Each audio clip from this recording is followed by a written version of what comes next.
Bienvenue sur Africa 24 pour cette nouvelle édition du QG Week-end. Voici les titres de l'actualité. La République du Gabon a commémoré le 58e anniversaire de son indépendance ce 17 août 2018. L'occasion pour le chef de l'État de s'adresser à la nation et de faire un bilan politique et social du Gabon. Dans l'actualité également, à Madagascar, le chef de l'État sortant, candidat à sa propre succession, R. Radzouari Mampiane, a déposé sa candidature pour un second mandat à la HCC. Et puis les prévisions des recettes fiscales en baisse en Guinée, une diminution estimée à 11,34%. Mais tout d'abord au Mali, l'opposition continue de contester les résultats du scrutin présidentiel. Après l'annonce de la victoire du président sortant, Ibrahim Boubacar Keïta, avec 67% des voix, l'opposition rejette ces résultats provisoires. Dans le quartier général du candidat malheureux et chef de file de l'opposition, Soumaïla Cissé, les accusations de fraude déjà présentes au premier tour persistent. Une manifestation est organisée ce samedi matin dans les rues de la capitale. Nous allons écouter un extrait de l'appel du chef de file de l'opposition, Soumaïla Cissé. Mes chers compatriotes, dans un passé récent en tant que républicain et démocrate, j'ai donné toute la mesure de mon profond attachement à la paix sociale et à la cohésion nationale. Mes chers compatriotes, je suis certain que votre amour pour la patrie, votre engagement pour le Mali, votre dévouement pour le Maliba de nos dignes ancêtres, vous rassemblera, nous rassemblera tous, unis et solidaires, pour défendre votre liberté et votre vote. Un rassemblement pacifique et sans violence, comme nous l'avons fait maintes fois en défendant notre Constitution, comme nous le ferons demain pour défendre notre vote. C'est dans ce sens que nous allons continuer. Vous savez, il n'y a pas pire violence que la fraude. La fraude est une violence. Il n'y a pas pire violence que la fraude elle-même. Le peuple malien ne peut pas, ne doit pas se laisser voler sa victoire. Une victoire chèrement acquise. Le peuple malien a l'honneur chevillé au cœur. Le peuple malien a toujours eu, aura toujours la dignité et la justice en son esprit. Notre peuple a toujours su dans le passé se dresser vaillamment face à un pouvoir autoritaire. Il sera encore une fois relever fièrement le défi, oui, le défi de la vérité. 58 ans d'indépendance pour le Gabon. À l'occasion de cette célébration, le président Ali Bongo Ondimba a tenu un discours le 16 août pour dresser un bilan des avancées politiques, économiques et sociales du pays. Les célébrations ont eu lieu le 17 août à travers le Gabon. Le point avec Adidiatou Badawi. De l'État, réforme économique et sociale, c'est ce que l'on retient du discours du président Ali Bongo Ondimba à la veille de la célébration ce 17 août du 58e anniversaire de l'indépendance du Gabon. De son accès à la magistrature suprême en 2009 à ce jour, le chef de l'État affirme avoir considérablement contribué au développement de la nation. C'est pourquoi il invite les Gabonais qui jadis étaient des privilégiés et actionnaires du statu quo à être désormais des partisans du progrès à travers les réformes annoncées. C'est surtout une révolution des pratiques.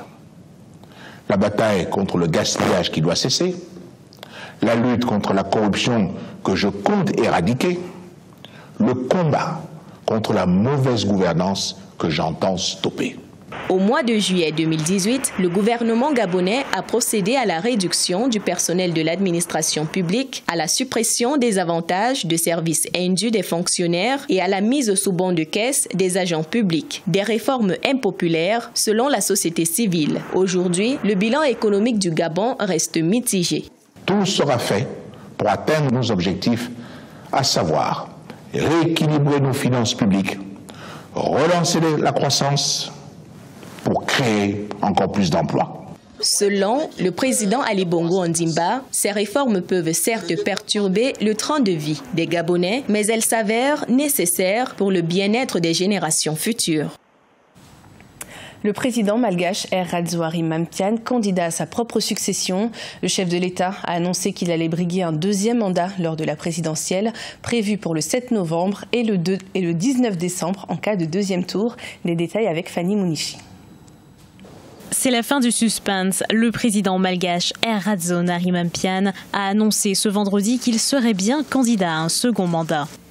C'est ici même, il y a 5 ans, que je me suis engagé avec vous et qu'aujourd'hui je m'engage à nouveau avec vous. Je suis persuadé de faire plus que ce que j'ai déjà accompli pour vous.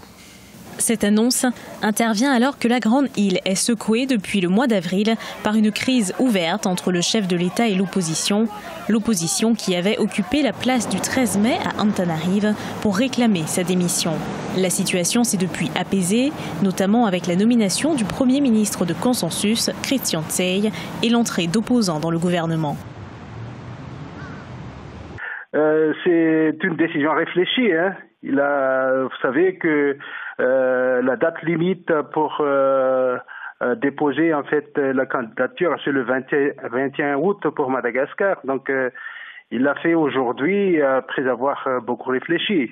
N'importe quelle opposition dans le monde en fait s'oppose évidemment naturellement au pouvoir en place. Donc ça, il n'y a pas de souci majeur par rapport à ça. 2 anciens présidents et principaux adversaires du chef de l'État, Ange Rajoelina et Marc Ravalomanana, ont annoncé qu'ils seraient candidats. Le premier tour de l'élection présidentielle est prévu le 7 novembre prochain. En cas de second tour, celui-ci aura lieu le 19 décembre 2018. C'était un sujet de Vina Nodin. À l'île Maurice, les fonctionnaires continuent de réclamer une hausse salariale de 10% depuis le mois de février 2018. Des actions syndicales seront menées jusqu'à ce que le gouvernement se décide à réajuster les salaires. Une manifestation sera organisée devant le Parlement ce 20 août 2018. Plus d'explications avec Solange Dubois. À l'île Maurice, les employés du secteur public s'estiment discriminés suite à la mise en application du salaire minimum. Sont concernés près de 83 000 fonctionnaires ainsi que différents corps para-étatiques représentés par la Fédération de tous les employés de la fonction publique et autres syndicats. Ils réclament une hausse de salaire de 10%. Ils veulent une augmentation qui réajuste par rapport au salaire minimum parce qu'il n'y avait pas de salaire minimum avant. En début d'année, il y a eu le salaire minimum et à partir du fait qu'il y a un salaire minimum, ils considèrent que le salaire n'est plus en proportion avec le plus bas salaire du pays. Donc il doit être réajusté en fonction de ça. Ce mois de février 2018, la Fédération des syndicats du secteur public informait par écrit le Premier ministre Pravin Jugnauth des problèmes de disparité salariale. Mais l'affaire, alors référée au ministère de la fonction publique, n'a pas eu de suite. Une absence de réaction fustigée par la fédération qui reste catégorique. Le salaire des fonctionnaires doit urgemment être réajusté. Et le gouvernement, étant donné que le PRB vient de donner une augmentation de salaire, trouve que ça va. Donc pour le gouvernement, il n'y a pas de souci. Mais eux, ils font une pression sur le gouvernement pour avoir cette augmentation. Prochaine augmentation officielle du Pay Research Bureau est prévue pour 2021. Des actions seront menées par la Fédération des syndicats du secteur public jusqu'à ce que le gouvernement se décide à réajuster les salaires en fonction de la grille salariale en vigueur depuis ce mois de janvier 2018. Le point de départ ce lundi 20 août, une manifestation sera organisée devant le Parlement. Initialement estimées à 18 000 milliards cette année, les recettes fiscales de la Guinée chutent à 16 000 milliards de francs guinéens. La baisse des droits de douane sur les produits pétroliers est l'un des facteurs justifiant ce résultat. Le point avec Ange Noménio. En Guinée, le projet de loi de finances rectificative présenté à l'Assemblée nationale prévoit des ajustements majeurs par rapport aux prévisions de l'année en cours. Les 18 000 milliards de francs guinéens de recettes fiscales prévues chutent à 16 000 milliards de francs guinéens, soit une diminution de 11,34%. Cette régression est notamment due à la baisse des droits de douane sur les produits pétroliers.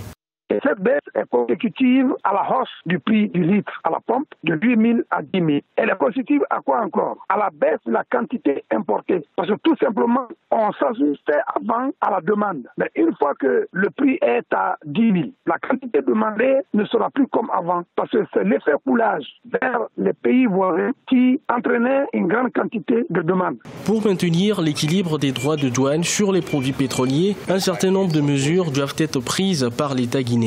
L'État ne mettra plus un franc dans la subvention. Que la quantité qui est commandée est correspond effectivement à la quantité demandée sans effet de coulage. Il n'y aura plus de baisse des droits de douane sur les produits pétroliers. Là, on sera à un peu d'équilibre. D'autres facteurs comme le remboursement des arriérés domestiques équivalent à environ 1% du produit intérieur brut et la prise en compte de 20% des salaires des agents de la fonction publique expliquent également la baisse des prévisions fiscales. Néanmoins, l'économie guinéenne reste sur une lancée positive de façon générale avec une prévision à 5,8% de taux de croissance malgré une inflation située à 8%. Ce journal a été préparé par l'ensemble de la rédaction. Merci de votre fidélité. Retrouvez dans un instant une nouvelle édition de l'information sur Africa 24.